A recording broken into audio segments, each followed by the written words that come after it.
when we face a threat like an illness potentially coming at us, the brain has evolved to react really strongly to that sense of threat, especially if it's moving toward us quickly, getting more intense along the way, with lots of moving pieces, and we can have a sense of helplessness, in part, like an epidemic, because the pathogens are invisible. So it's understandable if we tend to curl around ourselves and hunker down and feel immobilized. That's why it's so important to look for ways that you can feel that you're active in some effective way, if only inside your own mind, because that will help you feel better, and also it will be the foundation of an effective coping response.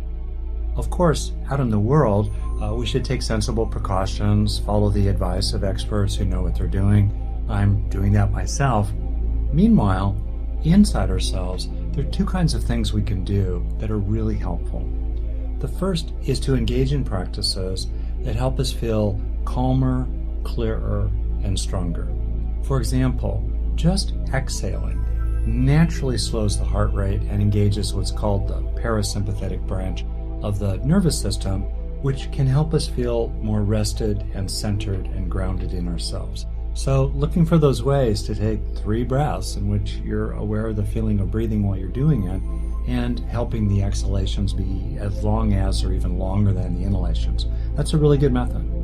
Another really good method is to tune into your own kind of feeling memory of being strong, of being gritty, determined, feisty, even a little fiery, that you've got some moxie here. That will help you also feel more resilient. And then a third quick suggestion is to tune into the feeling of being cared about by others. Friends who care about you, maybe the memory of being in your grandmother's kitchen, maybe something deep inside that feels even beyond yourself.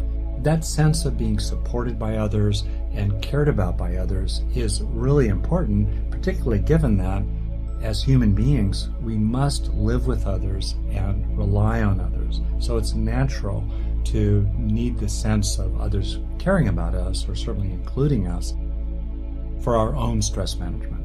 A second major way in which you can really help yourself is to tap into what Professor Shelley Taylor at UCLA has developed as the tend and befriend theory of stress management.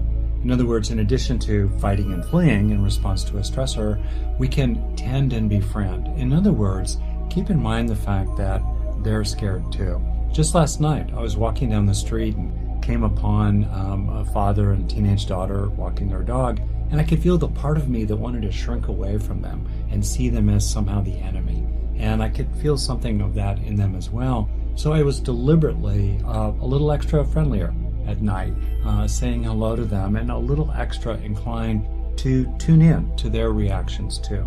And for me, that's a broader teaching that one of the best ways we can help ourselves, and certainly one of the best ways we can help other people at this time that tends to force us into emotional isolation, not just physical, social distancing. At this time, it's really important to remember that they're scared too, that we can include other people in our heart, even as we ask them to stay home from the office. We can have compassion for the likely impacts on them directly from what we're all going through here, including the ways in which they, if not us, may know people who eventually will deal with something really serious from this situation. So we can feel that compassion for them. We can also look for ways to cooperate together.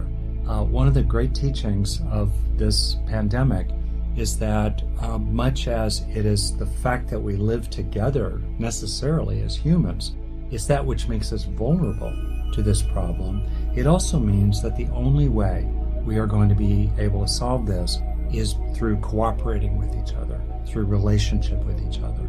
And as we move forward in the days ahead, I think that there's a real teaching here about our fundamental nature as human beings, that we must live in community with each other, and it is through forms of community with each other that we find our own greatest personal security.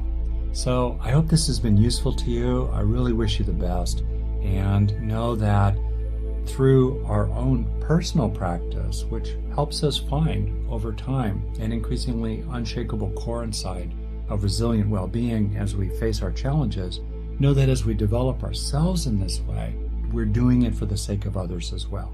Thank you.